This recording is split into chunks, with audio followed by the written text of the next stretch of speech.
ሰይጣን እኮ ተንኮለኛ ነው። ለምሳሌ ቀስተ ደመና ቅዱስ ምልክት ነው ወይስ መጥፎ ምልክት? አረ ነገሩን ቅዱስ ምልክት ነው አይደል? ግን ሰይጣን ክፉ ነው።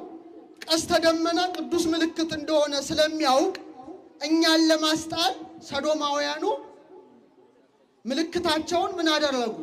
ንገረኝ እንጂ ቀስተ ደመና ሲያደርጉ አሁን ቀስተ ደመና መያዝ ማፈር ተጀመረ ማለት ነው። ዛሬ ኢየሱስ የሚለውን ስም እንዳንጠራ ሌሎች ኢየሱስ ኢየሱስ ሲሉ ዛሬ አፍረን ዝም አልን። ኢየሱስ በሉ እስቲ፣ ድገሙት ድገሙት። ክብር ምስጋና ለስሙ። ይሄ ነው የትም ዓለም ብትዞር ከራስ ፀጉሩ እስከ እግር ጥፍሩ ምስጋና የሰራችለት ቤተክርስቲያን ናት። ለስርተ ርእስከ ለራስ ፀጉር፣ ለዓይኖች፣ ለጆሮ፣ ለጣት፣ ለእግር ብላ ቤተክርስቲያን መልክ ሰርታ በልደት ዕለት እየቆመች በበዓላት ሁሉ እየቆመች ኢየሱስ ንጉሷን ኢየሱስ መሲዋን ቤተክርስቲያን ታከብራለች። ክብር ለዚህ ቤተክርስቲያን። ይወዳደራት የለም። በመጨረሻው በ5 ደቂቃ ስጠቀልለው ኢየሱስ ክርስቶስ እናንተ ውስጥ እንዳለ ታውቃላችሁ? እሺ አንድ ምስጢር ልንገራችሁና እንደው እንድትፈሩ ራሳችሁ እንድታከብሩ ነው መነግራችሁ። ቅዱስ ጳውሎስ በጣም ደጋግሞ ተናግሯል፣ ግን ያስተዋለው ሰው ጥቂት ነው። ሁሉ በእርሱ በሉ እስቲ ተጋጥሟል። በማን አምሳል ተፈጠርን? በእግዚአብሔር አምሳል ተፈጥረናል። ስለዚህ ኮድ ነን። በጣም ብዙ ምስጢር አለ። ከምስጢሩ ውስጥ ጥቂቱን ልንገራችሁና ወደ በለጠ መደነቅ ውስጥ እንድትገቡ ፈልጋለሁ። ኢየሱስ ክርስቶስ የት ነው የተሰቀለው? ቀራንዮ የራስ ቅል ይላታል። ጎልጎታ የራስ ቅል ይላታል። የራስ ቅልና ያዙ።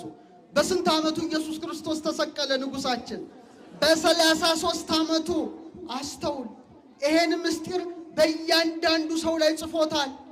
የእያንዳንዱ ሰው አከርካሪ አጥንት የሰማችሁ ነው ሲወለድ፣ እኔም አንተም አንቺም ሁላችንም ከዚህ ጀምሮ ራስ ቅላችን እዚህ ጋር እስኪደርስ ድረስ አጥንታችን ስንት ነው? 33 ነው። ደስ ይበላችሁ። እድሜው ነው። ይሄ በሳይንስ ሁሉ ፕሩፍ የሆነ ነው የምነግርህ፣ ዝም ብዬ አይደለም። 33 አጥንት ሰጥቶናል። በኋላ ምን አለ? ራስ ቅል አለ። አያችሁ፣ ቀራንዮ ላይ ብቻ አይደለም የተሰቀለው፣ ሁሌ ርዕሰ ልቡናችን ላይ ክርስቶስ ተሰቅሏል። ደስ ይበላችሁ ሲላል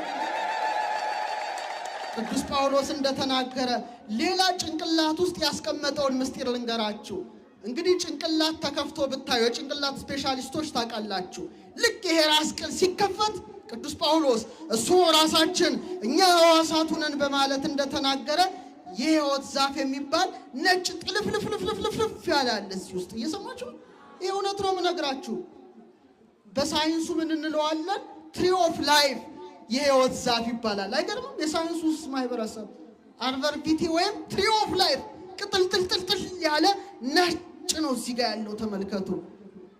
ዕፀ ሕይወት ምንድነው? ንገሩኝ እስቲ። ዕፀ ሕይወት ምንድነው? አራይ ያነገሩኝ። የሕይወት ዛፍ የተባለ ማን ነው?